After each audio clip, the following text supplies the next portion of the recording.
하나님이 우리와 함께 하십니다. 우리 좀 더 크게 밝은 얼굴로 예수님 안에서 좋은 일이 있습니다. 좀 더 크게요. 목포교회는 3,000명으로 부흥합니다. 믿으시면 아멘. 우리 사람에게 한 번 더 권면합니다. 우리 3명씩 꼭 전도합시다. 시작.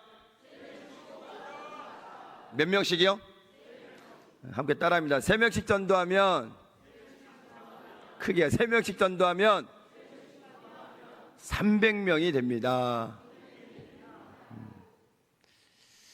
우리가 큰 꿈을 가지고 3,000명을 놓고 우리가 기도하고 있는데요, 우리 한 해 한 해 우리가 열매를 맺으면서 목표를 달성해 나가시기를 주의 이름으로 축원을 드립니다. 오직 십자가의 능력으로 라는 주제로 계속 우리 말씀을 전하고 있는데요, 오늘 말씀은 우리를 속량하셨으니 라는 제목입니다. 우리 함께 크게 따라하겠습니다. 우리를 속량하셨으니, 우리를 속량하셨으니.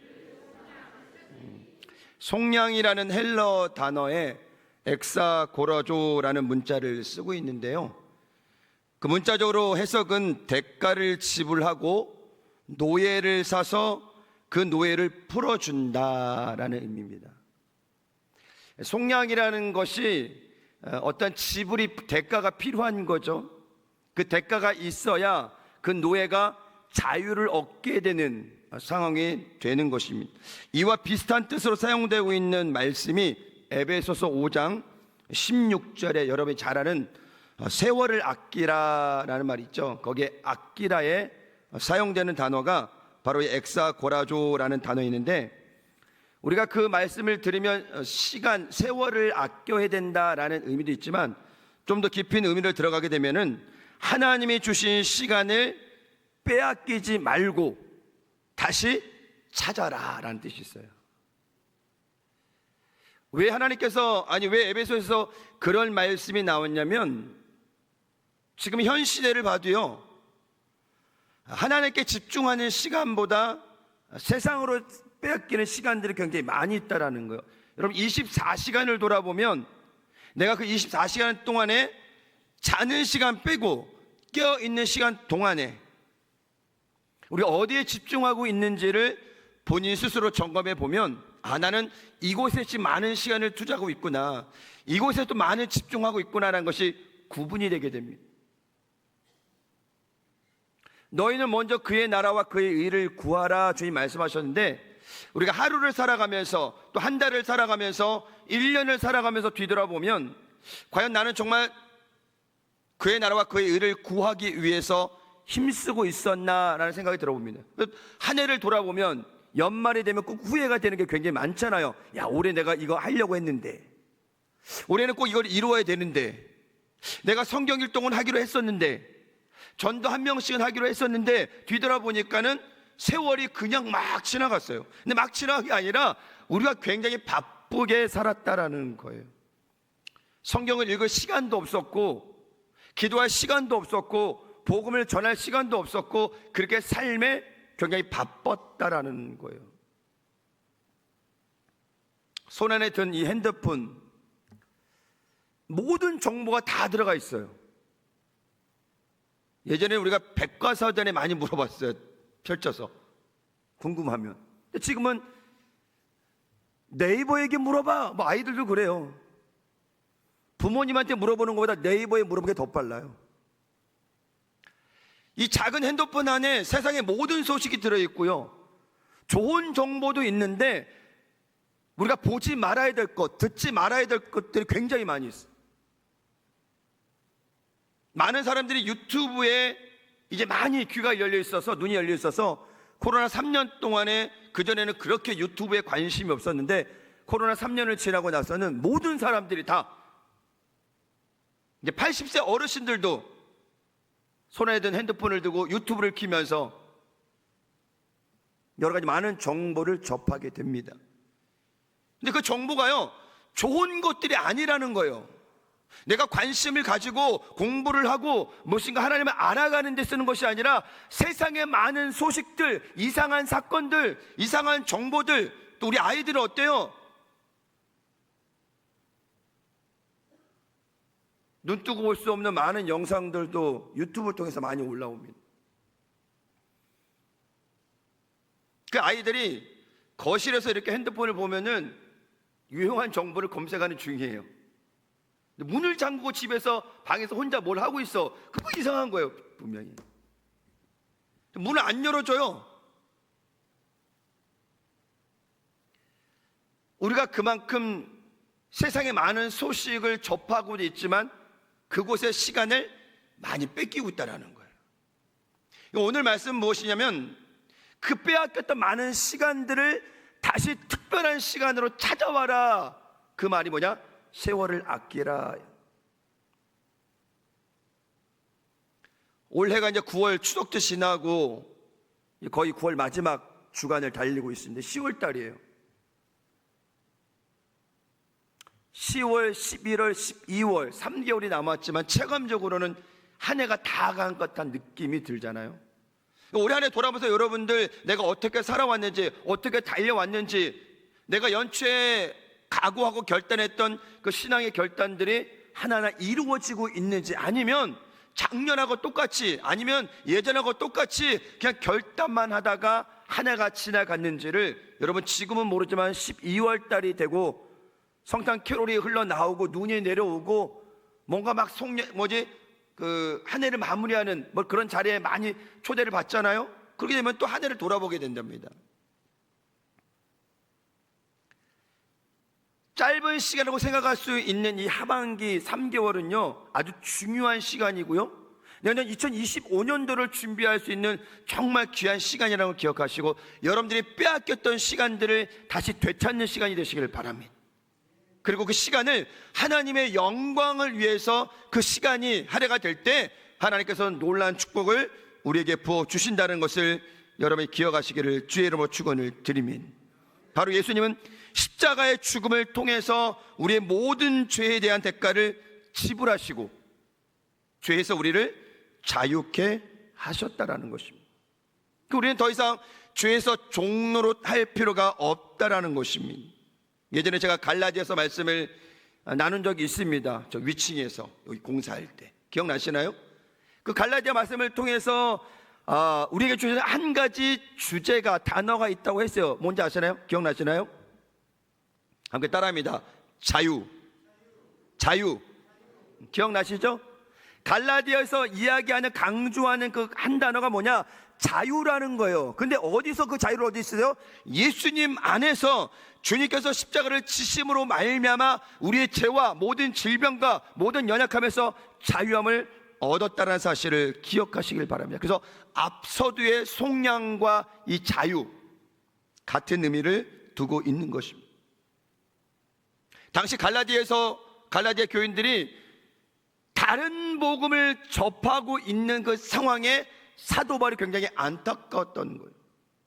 야, 내가 너희들에게 전한 복음은 그게 아니지 않냐? 근데 왜 다른 복음을 통해서 왜 그렇게 다시 어려움을 당하고 있느냐? 자유함을 얻어라 라고 사도 바울이 계속적으로 강조하고 있는 것입니다. 오늘 사도 바울이 말하는 속량의 의미를 통해서 우리에게 주시는 영적인 교훈을 알아보도록 하겠습니다. 함께 따라하겠습니다. 우리를 위하여 저주를 받으신 예수님. 속량이라는 그 자체가 뭐예요? 누군가는 대가를 지불해야 돼요. 책임을 져야 돼요.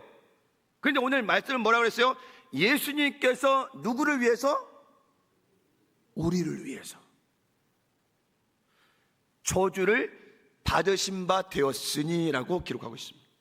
함께 따라합니다. 그리스도께서 우리를 위하여 저주를 받은 바 되사. 이사야 53장 6절에도 야훼께서 우리 무리의 죄악을 그에게, 누구에게? 예수님께 담당시키셨도다 라고 하고 있습니다. 예수님께서 십자가에 못 박히시고 저주를 받으신 이유는 바로 우리를 율법의 저주에서 속량하시기 위함이었다라는 것입니다. 왜 예수님께서 이처럼 십자가를 짊어지시고 이 엄청난 저주를 받으면서까지 우리를 율법의 저주 아래서 속량하시라고 하셨을까요? 단 하나입니다. 함께 따라합니다. 하나님이 크게요. 하나님이 나를 사랑하시기 때문에. 믿으시면 아멘. 우리를 사랑하시기 때문이지만 구원은 개인의 문제입니다. 아버지가 믿음이 좋다고 해서 아들이 구원받는 거 아니에요. 하나님께서는 나를 너무너무 사랑하셔서 그래서 십자가를 짊어지셨고 모든 저주를 다 받으셨다라는 거예요. 이미 우리는 그 놀라운 사랑을 받았다라는 사실을 기억하시기를 주의 이름으로 축원을 드립니다. 우리가 하나님의 사랑, 예수님의 사랑 말로는 고백할 수 있지만은 잘 느껴지지가 않아요. 왜? 우리가 그 시대에 살았던 사람이 아니기 때문에. 성경을 통해서 이 말씀을 믿는 것, 그게 딱 전부이고 우리는 경험하지 않았고 보지 못했어요. 근데 그것을 믿는 거죠. 그런데 우리 가까이 자녀들은 부모를 통해서 뭘 할 수 있어요? 부모님의 사랑을 직접적으로 경험하고 있어요. 부모님의 헌신적인 사랑, 아무 대가 없이 그 자녀를 위해서 모든 것을 다 드리는 그 부모님의 사랑을 보면서 우리가 간접적으로 뭐요? 하나님의 사랑은 이것보다 몇만 배 셀 수 없는 귀한 사랑이구나라는 것을 간접적으로 체험하고 있다라는 것입니다. 여기 부모님의 사랑을 안 받으신 분들은 없을 거라고 생각합니다. 저도 우리 자녀들을 훈육도 하지만 그 훈육 안에는 뭐요? 정말 그 자녀를 사랑하는 마음, 그 자녀를 위해서는 다 모든 것 줄 수 있는 그 마음의 준비가 되어 있는 게 부모님이에요.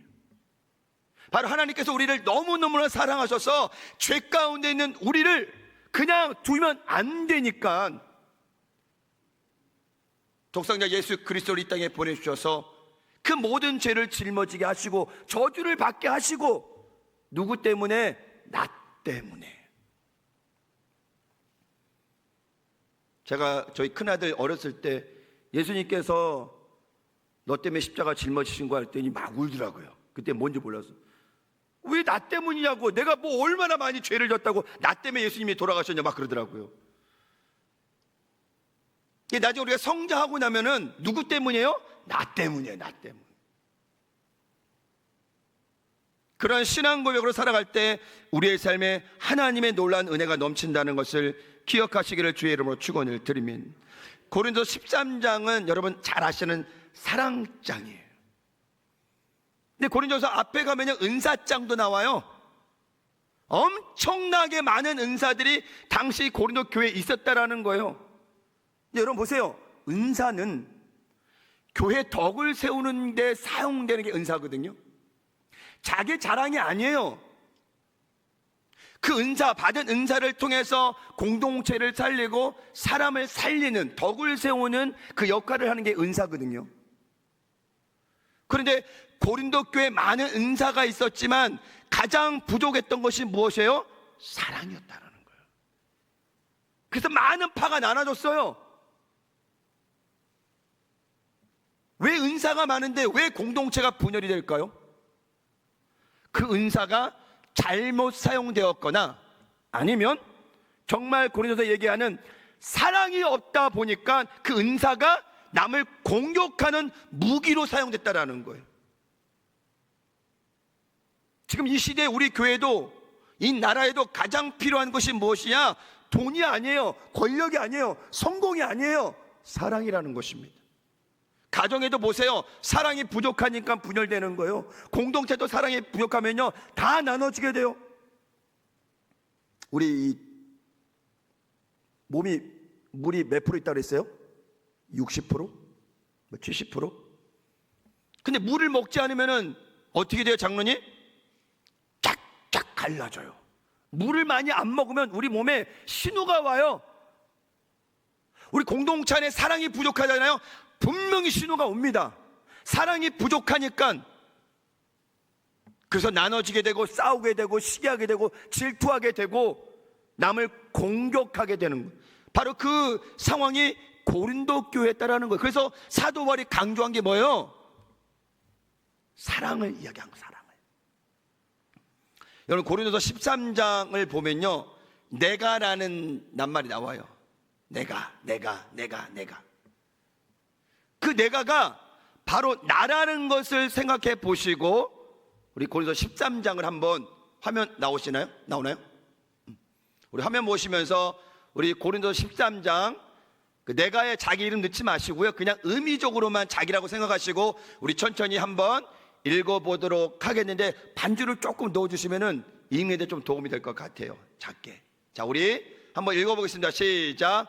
내가 사람의 방언과 천사의 말을 할지라도 사랑이 없으면 소리나는 구리와 울리는 꽹과리가 되고, 내가 예언하는 능력이 있어 모든 비밀과 모든 지식을 알고 또 산을 옮길 만한 모든 믿음이 있을지라도 사랑이 없으면 내가 아무것도 아니요, 내가 내게 있는 모든 것으로 구제하고 또 내 몸을 불사르게 내줄지라도 사랑이 없으면 내게 아무 유익이 없느니라. 사랑은 오래 참고, 사랑은 온유하며 시기하지 아니하며, 사랑은 자랑하지 아니하며 교만하지 아니하며 무례히 행하지 아니하며 자기의 유익을 구하지 아니하며 성내지 아니하며 악한 것을 생각하지 아니하며 불의를 기뻐하지 아니하며 진리와 함께 기뻐하고 모든 것을 참으며 모든 것을 믿으며 모든 것을 바라며 모든 것을 견디느니라. 사랑은 언제까지나 떨어지지 아니하되 예언도 패하고 방언도 그치고 지식도 패하리라. 우리는 부분적으로 알고 부분적으로 예언하니 온전한 것이 올 때는 부분적으로 하던 것이 패하리라. 내가 어렸을 때 말하는 것이 어린아이와 같고 깨닫는 것이 어린아이와 같고 생각하는 것이 어린아이와 같다가 장성한 사람이 되어서는 어린아이의 일을 버렸노라. 우리가 지금은 거울로 보는 것 같이 희미하나 그때에는 얼굴과 얼굴을 대하여 볼 것이요, 지금은 내가 부분적으로 아나 그때에는 주께서 나를 아신 것 같이 내가 온전히 알리라. 그런즉 믿음, 소망, 사랑, 이 세 가지는 항상 있을 것인데 그 중에 제일은 사랑이라. 여러분 읽으면서 어떠셨어요? 늘 아시던 말씀이지만은 저는 결혼하는 가정 가운데 이 고린도서 13장 말씀을 많이 이야기합니다. 주례할 때도. 우리가 세상적으로 인간적으로 경험했던 부부의 생활, 부부의 삶도 있는데요, 근데 인간적으로 정해놓던 그 모든 기준들은 사람들이 다 그 기준을 깨버렸어요. 그래서 가정이 깨어지는 거예요. 여러분, 믿음 안에 가정이 세워지는 것은 너무 중요합니다. 앞으로 이제 결혼을 해야 되는 자녀들이 있는 가정은 특별히 기억하세요. 믿음의 가정을 세워야 됩니다. 아멘. 아유, 우리 딸, 우리 아들 이제 나이 지나면 안 돼, 그냥 해, 이러면은 절대 안 됩니다. 절대 안 돼요. 양보하지 마세요. 결혼이 조금 늦더라도요, 믿음의 가정을 통해서 세워지는 가정이 복되다라는 거예요. 그래서 사위나 며느리나 결혼 전에 늘 약속합니다. 어머니, 제가 결혼만 하면 제가 오빠하고 꼭 교회 나갈게요. 안 나갑니다. 사위도 마찬가지예요. 아우, 제가요 열심히 제가 다녀보도록 하겠습니다. 그래 내가 자네를 믿네. 발대에 도끼 찍혀요. 완전히 교회 정착시키고 성령 받게 해서 그래서 결혼시키는 게 훨씬 낫다라는 거예요. 아멘. 이미 결혼시킨 분들도 늦지 않았습니다. 사위나 며느리 꼭 전도하시고 11월 17일 날 교회로 데려오시길 바랍니다. 아멘. 가족권이 너무 중요한 거예요. 현대를 살아가는 우리 가정에 우리에게 가장 필요한 것이 바로 사랑이라는 것을 여러분이 기억하시길 바랍니다. 예수님은 제자들에게 많은 가르침을 주셨어요. 12 제자에게 3년 반 동안 많은 것을 가르쳐 주시고 기적도 보여주셨어요. 그러나 마지막 그들에게 보여주신 것이 무엇이었어요? 세족식을 통해서 사랑을, 섬김을 보여주셨고 십자가의 죽음을 통해서 마지막 사랑의 정점을 보여주셨다라는 것입니다. 그래서 말로만 하는 교육보다 몸소 보여주는 교육이 너무 중요한데요. 우리 자녀들은요, 부모님들의 뒷모습을 보고 성장합니다. 왜 우리 아가 이렇게 삐뚤어졌지? 부모님이 삐뚤어진 거예요. 물론 학교에서 교육을 받고 교회에 나와서 말씀을 듣지만 가장 많은 시간을 어디 있어요? 부모님 안에 있다라는 거예요. 가족 안에 있다라는 거예요. 아버지가 쓰는 말, 어머니가 쓰는 말, 부부가 싸우는 거, 여러 가지 많은 일정들, 그것을 다 아이들은요 습득하고 보고 자라나요. 나는 아버지처럼 안 살 거야. 아니요, 성장하면 아버지처럼 살고 있어요. 나는 엄마처럼 안 살 거야. 그런데 자기가 엄마가 되면 엄마처럼 살고 있다는 거, 그건 어쩔 수 없어요. 그냥 컨트롤 C, 컨트롤 V가 되는 거예요. 그래서 부모님들의 신앙생활의 모습이 너무 중요하다는 거예요.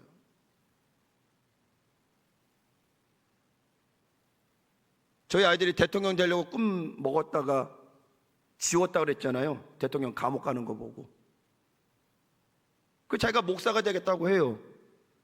근데 만약에 제가 목사인데 그 아들에게 잘못 보이면, 행실이 바르지 않으면 그 아들이 또 바로 지울 것 같아요. 나는 목사 싫어.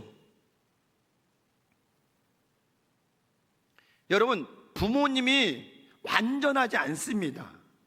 부족한 부모님들이 많아요. 그런데 그 부족한 부모님을 닮아가라고 하는 것은 조금 어렵지만, 적어도 우리 믿음의 사람들은 말씀 안에서 우리 자녀들에게 하나님의 말씀으로 양육해야 된다는 사실을 기억하시길 바랍니다. 소통 전문가 김창옥 교수님, 그분이 많이 이야기하는 것 중에 하나가 모국어를 이야기합니다. 모국어. 그건 우리 한국말을 이야기하는 것이 아니라 본인이 어려서 자라오면서 함께 그 언어를 배웠던 부모님의 언어라는 걸. 아버지가 막 엄마한테 했어요. 그럼 자녀는 자연스럽게 배우게 돼요. 엄마의 언어나 모습, 아빠의 언어나 모습들을 그대로 배우는 게 모국어라는 거예요. 근데 그 자녀들이 결혼하게 되면요, 동일하게 뭐예요? 그 언어와 그 행동들이 무의식 중에 나온다라는 거예요. 그걸 어쩔 수 없어요. 생김새만 닮는 것이 아니라 그 모습까지 닮아간다는 것입니다. 우리가 육신으로는 부모의 언어를 배우고 성장하지만 신앙이라는 것을 접하면서 우리는 신앙의 언어, 천국의 언어를 배우게 되는 것입니다. 많은 사람들이 어려서부터 사랑을 못 받았다고 이야기합니다. 그래서 지금 세대 부모님들은 늘 그 사랑에 배고파요. 헌신하고 수고하고 애썼던 모습 빼고는 부모님으로부터 사랑을 받았던 기억은 별로 없어요. 그 시대는 더 어려웠으니까. 어려서부터 물을 길러야 됐고 신문을 돌려야 됐고 가장 어려운 시기를 지나왔던 부모님들이라 사랑보다는 삶을 살아가기 위해서 악착같이 지내왔던 시간이 많은 게 지금의 부모님 세대예요. 근데 이제 내가 부모가 되고 나니까 이제 사랑을 뭔가 좀 주고받고 싶은데 받은 사랑이 없으니까 자녀들에게 줄 수가 없어요. 그리고 그 사랑이 고파서 뭔가 사랑을 받고 싶은데 자녀들도 사랑을 안 주네. 그래서 외로운 거예요, 어른들이. 그래도 부부가 같이 있으면 좀 좋은데 둘 중에 한 분이 먼저 천국 가시면 그 얼마나 외로워요. 저희 아버지 보니까 굉장히 외롭겠더라고요.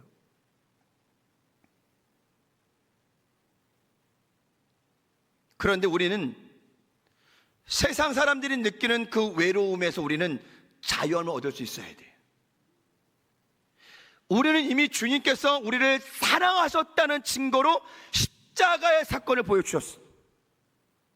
그 십자가의 사건에 머문 것이 아니라 부활의 놀라운 능력으로 우리에게 임했다는 사실을 기억하시기를 주의 이름으로 축원을 드립니다. 저도 그렇게 건강한 가정에서 성장하지 못했어요. 사랑 잘 모르겠어요. 그러니까 제가 처음 저희 아내하고 연애하는 9년 동안에 엄청 싸웠어요. 뭐라고 오해하느냐면은 정말 나를 사랑하는 건가 싶을 정도로 굉장히 무뚝뚝한.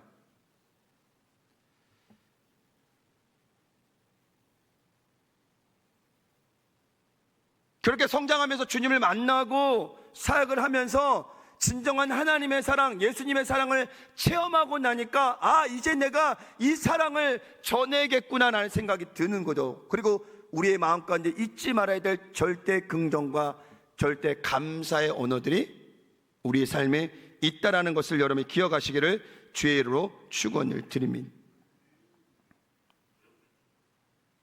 요한복음 15장 12절을 말씀합니다. 내 계명은 곧 내가 너희를 사랑한 것 같이 너희도 서로 사랑하는 것이 이것이니라. 사람이 친구를 위하여 자기 목숨을 버리면 이보다 더 귀한 사랑이 없나니 너희는 내가 명하는 대로 행하면 곧 나의 친구라.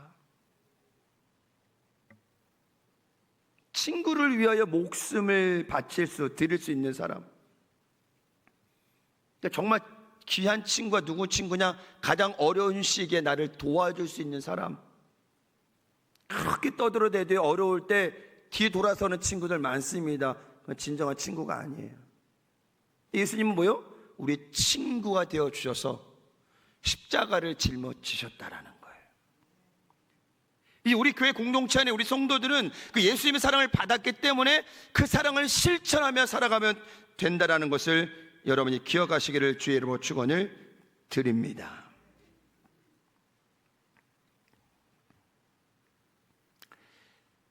두 번째 따라하겠습니다. 아브라함의 복과 성령의 약속. 아브라함의 복과 성령의 약속. 14절을 말씀합니다. 이는 그리스도 예수 안에서 아브라함의 복이 이방인에게 미치게 하고 또 우리로 하여금 믿음으로 말미암아 성령의 약속을 받게 하려 함이라. 자녀들이 부모님 살아계실 때는 부모님들이 하는 이야기에 대해서 그렇게 크게 귀 기울이지는 않아요. 야, 이거 너무 중요한 거야, 잘 들어야 돼. 그래도 잘 안 들어요. 근데 언제 귀에 쏙 들어올까요? 부모님 마지막 호흡이 닿는 그 순간에 유언이라는 것을 남기잖아요. 그렇게 이야기를 듣지 않다가 마지막 유언이 있을 때는요, 그거 가슴에 새깁니다. 그리고 살아있는 동안에 그 어머니의 아버지의 유언을 지키기 위해서 애쓰는 게 우리의 모습이라는 거예요. 어쩌면 제자들도 3년 반 동안 예수님을 따라가는 동안에 예수님께서 그렇게 말씀하시고 천국을 비유 설명하시고 많은 것들 이야기했지만 깨닫는 제자들이 없었어요. 오히려 주님 오실 때 한 사람은 오른쪽에 한 사람은 왼쪽에 자리를 좀 주십시오, 청탁을 하는 가정은 있었어요.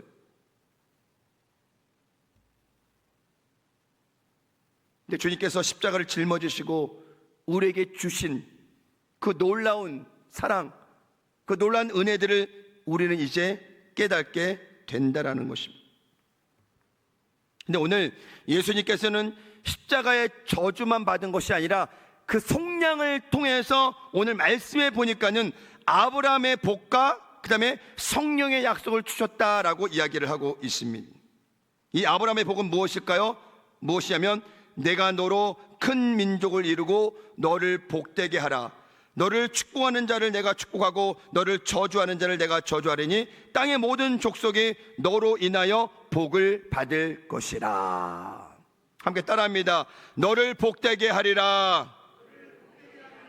너로 인하여 복을 얻을 것이라. 우리 옆 사람에게 진실한 마음으로 축복합니다. 당신은 축복의 통로입니다.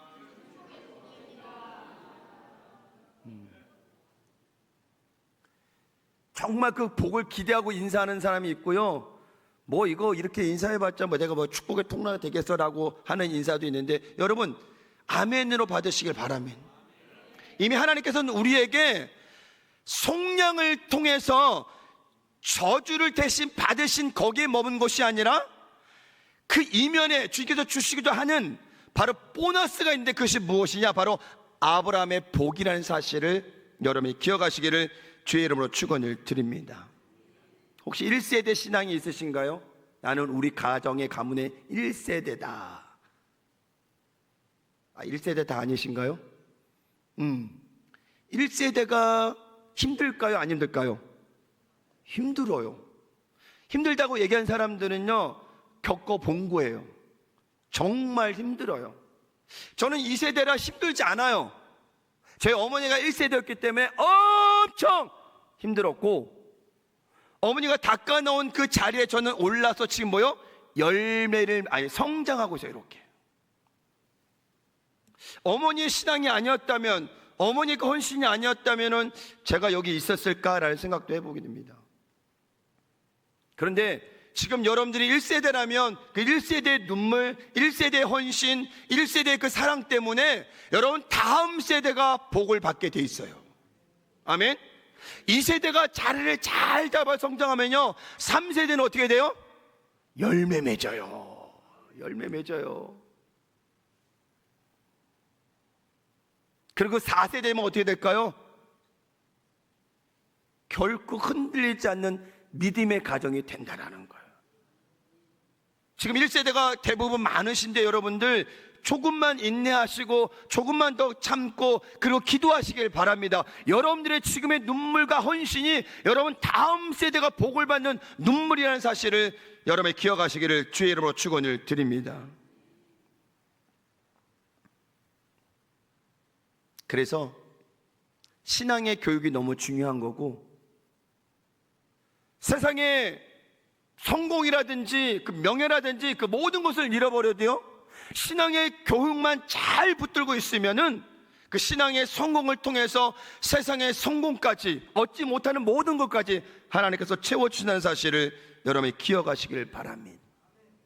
우리 교회 미래도 다음 세대예요, 여러분. 한 10년 정도 있으면은 여기 몇 분 남으실까요? 20년 되면 몇 분 남으실까요? 제가 50년 사역하기로 했는데 50년이 되면 제가 100세입니다, 정확하게. 여기 몇 명 남으실까요?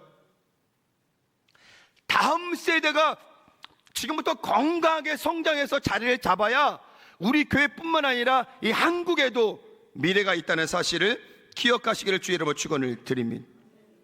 1517년 마르틴 루터가 종교개혁을 일으킨 것은 부패한 가톨릭에 대한 심판의 칼이었어요. 처음부터 가톨릭이 그렇게 부패하지 않았어요.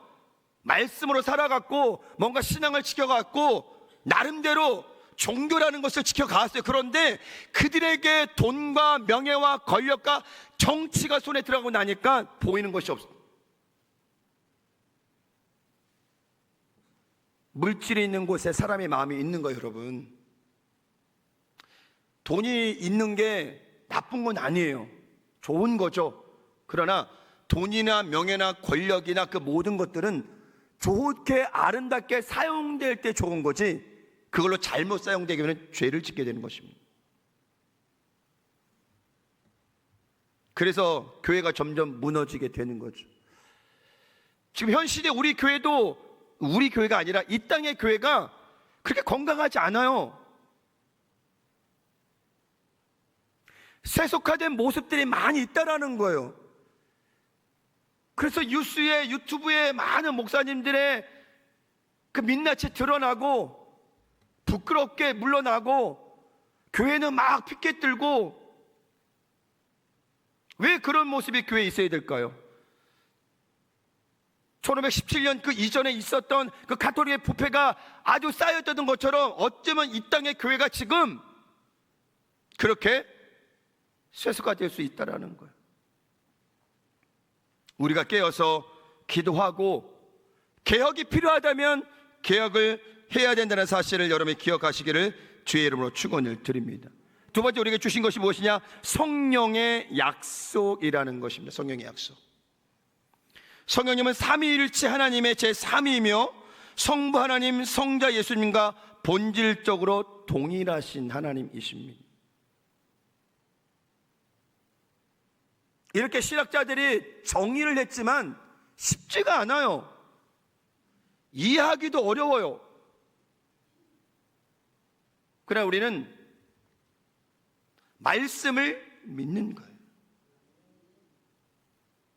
여기 여러분 중에서 하나님 보고 믿는 사람이 있으세요?